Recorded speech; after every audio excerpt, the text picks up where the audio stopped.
जय श्री राम, जय श्री बागेश्वर धाम।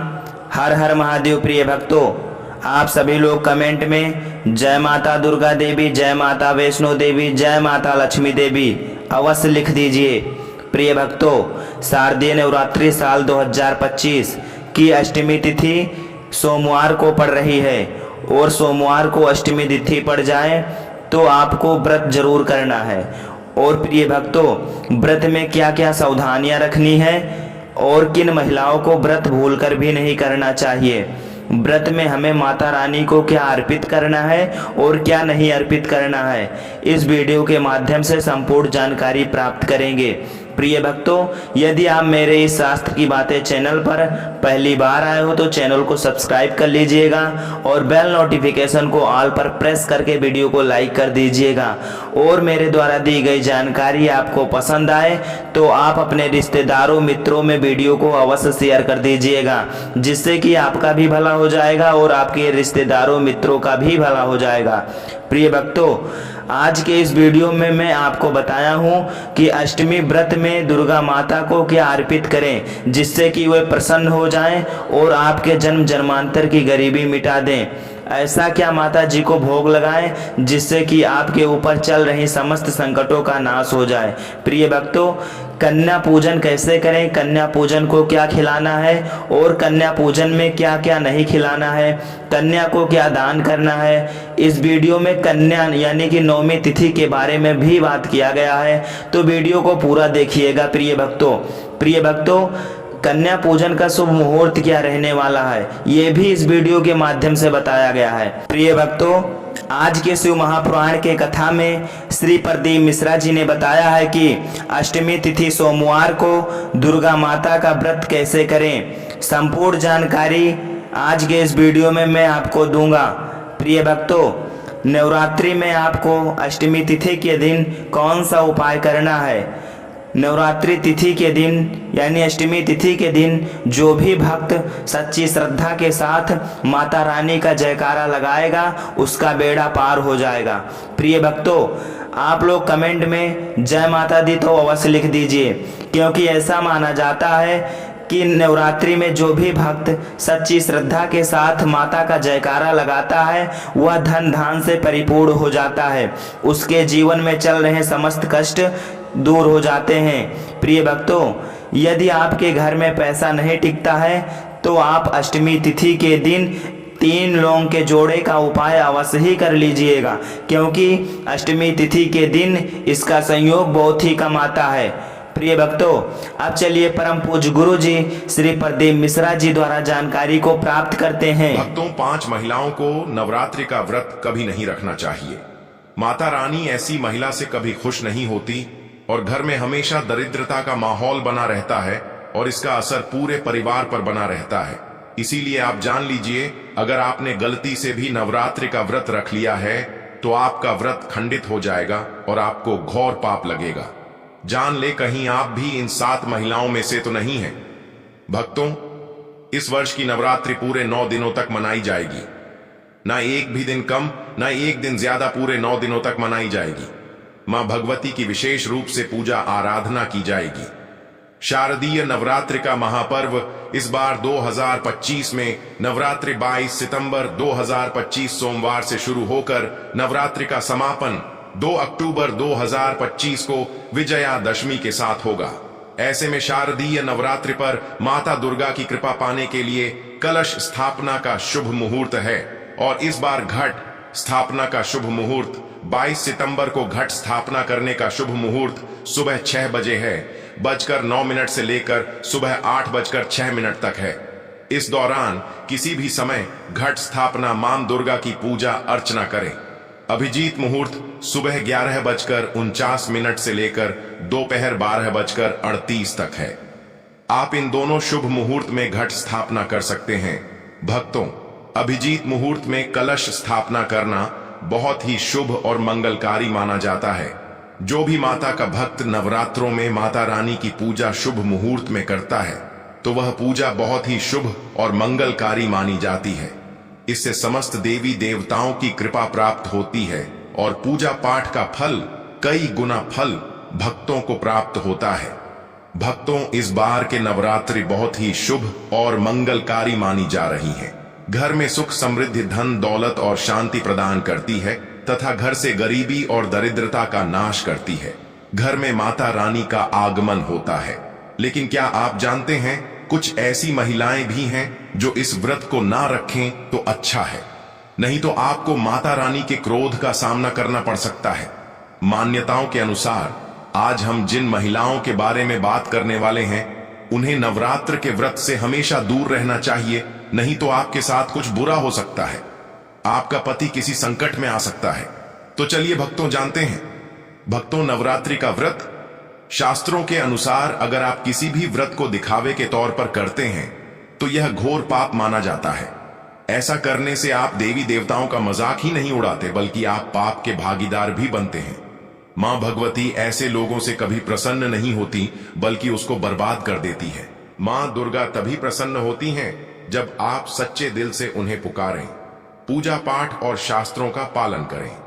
भक्तों, नंबर 2, तलाकशुदा महिला। शास्त्रों के अनुसार जो महिला शादीशुदा या पुरुष तलाकशुदा है, ऐसे अगर पति पत्नी में अनबन होते हैं तो वे लोग नवरात्रि का व्रत कभी ना रखें। ऐसा करने से मां दुर्गा कभी खुश नहीं होती। आपकी जानकारी के लिए बता दें, शादी 2 दिलों का बंधन है, जिसके बंधन में आजीवन रहना होता है, न कि अलग अलग। माता रानी टूटे हुए जोड़े को स्वीकार नहीं करती। टूटे हुए जोड़े का व्रत रखना, पूजा पाठ करना शुभ नहीं माना जाता है, बल्कि माता रानी तब प्रसन्न होती है जब बंधन में हो। खासतौर से अगर पति पत्नी अगर साथ में व्रत रखें तो माता रानी सबसे अधिक प्रसन्न होती हैं और बहुत ही शुभ वरदान देती है। भक्तों, ऐसे में मां भगवती बहुत प्रसन्न होती है। इसीलिए दोनों को मिलकर पूजा पाठ करना चाहिए, ना कि अलग अलग। भक्तों, नंबर 3, चरित्रहीन महिलाओं को नवरात्रि का व्रत कभी नहीं रखना चाहिए। और यह बात उन चरित्रहीन पुरुषों पर भी लागू होती है जो जगह जगह मुंह मारते रहते हैं। जब शरीर की पवित्रता व्यक्ति की खत्म हो जाती है, तब वह मैल ही नहीं बल्कि पापी भी कहलाता है। इसीलिए आपकी पूजा कभी सफल नहीं हो सकती। यह व्रत आप कभी न रखें। भक्तों, नंबर 4, अगर आपको बार बार गाली देने की आदत है तो आप जितनी जल्दी हो सके इस आदत को छोड़ दें। अगर माता रानी को प्रसन्न करना है तो घर में लड़ाई झगड़ा छोड़ दें, क्योंकि जिस घर में लड़ाई झगड़ा होता है उस घर में माता रानी कभी नहीं आती है। और व्रत में पूजा पाठ करना है तो जुबान से अधिक मीठे बोली ही बोले, ज्यादा कड़वे बोली। माता सरस्वती का अपमान होता है और आप पाप के भागीदार बन जाते हैं। भक्तों, नंबर 5, अगर आपको कोई गहरी बीमारी है तो आप इस व्रत को ना रखें। जैसे उदाहरण के तौर पर शुगर की बीमारी, दिल की बीमारी, हार्ट अटैक, शरीर में कमजोरी होना, चक्कर आना, बीपी का बढ़ जाना, शरीर में दर्द होना, तो आप यह व्रत कभी ना रखें, नहीं तो आपके साथ कुछ भी हो सकता है। इसीलिए सावधान रहें। नंबर 6, मासिक धर्म में भूलकर भी व्रत नहीं रखें, क्योंकि मासिक धर्म में जो आपके वस्त्र होते हैं वह मैल हो जाते हैं, इसलिए पूजा पाठ नहीं करना चाहिए। नंबर 7, जो महिलाएं अपने पति का अपमान करती वे व्रत ना ही रखें तो अच्छा है, क्योंकि ऐसी महिलाएं का पूजा मां दुर्गा कभी स्वीकार नहीं करती, बल्कि घोर पाप लगता है। भक्तों, नवरात्र आ चुकी है, ऐसे में यह चीज घर में लाने से माता रानी खुशी खुशी अपने घर में चली आती है। इस चीज को घर लाने से माता रानी अवश्य प्रसन्न होती है। यही चीज नवरात्रों पर घर में लाना बहुत ही शुभ और मंगलकारी माना जाता है। तो चलिए जानते हैं भक्तों, नंबर 1, 16 श्रृंगार का सामान नवरात्रि के दौरान घर में लाना बहुत ही शुभ और मंगलकारी माना जाता है। ऐसे में घर के बने मंदिर में रखने से जन्म जन्मांतर की गरीबी मिट जाती है और मां दुर्गा की कृपा सदैव घर पर बनी रहती है। पूरे वर्ष माता रानी की कृपा आप और आपके परिवार के ऊपर बनी रहती है। शास्त्रों में बताया गया है कि नवरात्रों के दिनों में 16 श्रृंगार का सामान घर के मंदिर में होना बहुत ही शुभ और मंगलकारी माना जाता है। आप जिस जगह घर में माता की आसन नवरात्रि व्रत करने के लिए स्थापित कर रहे हैं, उस जगह पर 16 श्रृंगार का सामान रख दें। ऐसा करने से मां दुर्गा की कृपा सदैव घर पर बनी रहती है। मित्रों, नंबर 2, सोना, चांदी या तांबे के सिक्के जरूर रखें। शास्त्रों के अनुसार सोने, चांदी या तांबे से बनी किसी भी धातु को खास तौर से नवरात्रि के 9 दिनों में पूरे 9 दिनों तक घर के मंदिर में रखने से बहुत ही शुभ और मंगलकारी माना जाता है।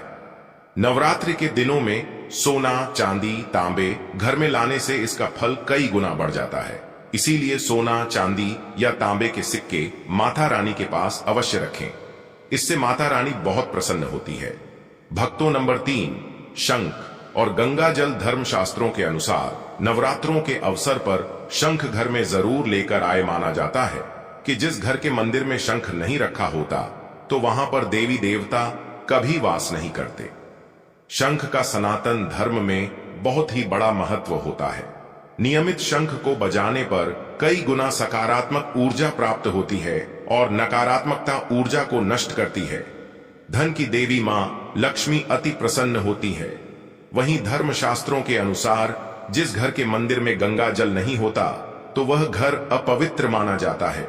गंगा जल मंदिर में अवश्य रखा होना चाहिए। यदि आप घर में गंगा जल लाने में असमर्थ हैं तो अपने आसपास किसी पवित्र स्थान, किसी तीर्थ स्थान का पानी लाकर घर में रखें।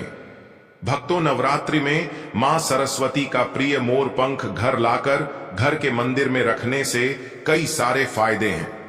खास तौर से नवरात्रों के दिनों में मंदिर में मोर पंख जरूर रखें। ऐसा करने से मां दुर्गा बहुत प्रसन्न होती है। भक्तों, अब बात करते हैं माता रानी को नवरात्रि में कौन सी चीजें अर्पित कर सकते हैं। भक्तों, भूलकर भी माता रानी को यह चीजें कभी अर्पित मत करना, नहीं तो सारी जिंदगी बर्बाद रहोगे। जिंदगी भर रोने के सिवा कुछ नहीं मिलेगा। भक्तों, नंबर 1, नारियल। हिंदू धर्म में नारियल को सुख, समृद्धि, धन, श्रद्धा और सम्मान का सूचक माना जाता है। नारियल को श्रीफल भी कहा जाता है। नारियल का हर मांगलिक कार्य में विशेष महत्व होता है। जैसे कि हम सभी जानते हैं कि माता रानी के कई मंदिरों में नारियल से बलि भी दी जाती है और माता रानी के पूजन में नारियल का इस्तेमाल हम सभी करते हैं। खासकर कलश की स्थापना नारियल रखकर ही की जाती है। माता रानी के पूजन में हम नारियल इस्तेमाल करते समय कुछ गलतियां कर बैठते हैं। भक्तों, नारियल कई प्रकार के होते हैं। एक जटा वाला, दूसरा सूखा जिसके अंदर पानी होता है। जिस नारियल के अंदर पानी होता है, माता रानी के पूजन में सदैव पानी वाला और जटा वाला नारियल ही अर्पित करें। कलश स्थापना में साबुत नारियल होना चाहिए। नारियल चटका हुआ या टूटा हुआ नहीं होना चाहिए, क्योंकि साबुत नारियल ही पूर्ण और पवित्रता का प्रतीक होता है। साबुत नारियल ही सुख, समृद्धि का प्रतीक होता है।